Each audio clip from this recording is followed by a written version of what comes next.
Don't forget, you can reach the latest episode of Potomac Watch anytime. Just ask your smart speaker, play the Opinion Potomac Watch podcast. From the opinion pages of the Wall Street Journal, this is Potomac Watch. Welcome back. Kim, to go back to a point that you made at the beginning, I agree with you that this move by Trump and his statements particularly make clear that his previous claims that this was about fentanyl, maybe at the border, were a pretext. And it suggests that Trump really does believe in tariffs in and of themselves as an economic matter. But to go to the auto industry, which he cited in that clip we played at the top, saying that this is going to be great for the big three automakers in Michigan.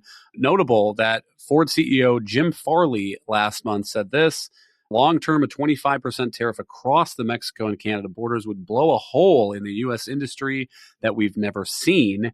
He went on to say it gives free rein to South Korean, Japanese, and European companies that are bringing 1.5 million to 2 million vehicles into the U.S.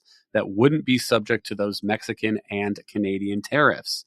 So, Kim, I guess the point I'm trying to make is that these supply chains are long and they are complicated. One news story this week is that Honda had been preparing to do assembly of its next Civic hybrid in Mexico and is now planning to move that into the U.S. But a couple points. One is that this change is apparently going to be happening, production expected to begin in 2028. And so that is the kind of thing that you can imagine Trump claiming as a victory off of this news story. But that could quickly be changed again, I think, if these tariffs are lifted, if these tariffs do not become a threat. And B, in the meantime, there will be 4 years of Americans paying these higher tariffs on Canadian energy, Mexican food. And by the way, if we raise the cost of the U.S. North American industry putting out a Honda Civic, that makes it harder to sell Honda Civics to customers overseas as exports. Well, there's a couple of points here. Your point about the CEO who noted that this is now going to be an opening for South Korea, et cetera, is that if you're going to start looking at millions of goods on a daily basis that cross borders and that we engage in trade with, what this is now setting up is a game where everyone's going to be about finding their way in or out and evading the rules. And it doesn't make anything more efficient, but it does put pressure then on a government like the U.S. to start extending tariffs everywhere so that you don't have people that are gaming the rules. But that is just, again, courting yet more trade wars with yet more countries, many of which, can I also just throw this in there, are our allies. This is one of the more amazing things about this is you might have a discussion about China as an adversary and the use of tariffs in that scenario, but Mexico and Canada are not our adversaries. They are our allies, again, who have been working with us on border problems. So that is one of the points you made. The second one is, again, just simply timing. Even if you have this grand plan that you're going to somehow inspire more manufacturing in the United States, that cannot happen on a dime. Think about how long it takes to build a plant in the United States. And that gets into a whole bunch of other things as well. Why do people not always build plants in the United States? Because we have very complicated permitting rules. Why do we not always assemble things in the United States? Because our labor laws are complicated and our taxes are higher. And the point being is there could be a lot more benefit gained from concentrating on our business environment that courted such investment rather than trying to force it to happen via these tariffs. And right now, again, given the time length, there was a report out from Anderson Group not long ago talking about how in the short term, if you want to go buy a pickup truck, it's probably going to cost you an additional $8,000 in the short term. What's going to happen over those ensuing years in terms of political support for Donald Trump while apparently the entire manufacturing world reorients itself? By the way, sometimes you simply can't manufacture something in this country, even if you want to, given our environmental rules, etc. So it's not as simple as that. We are going to have an exceptions war.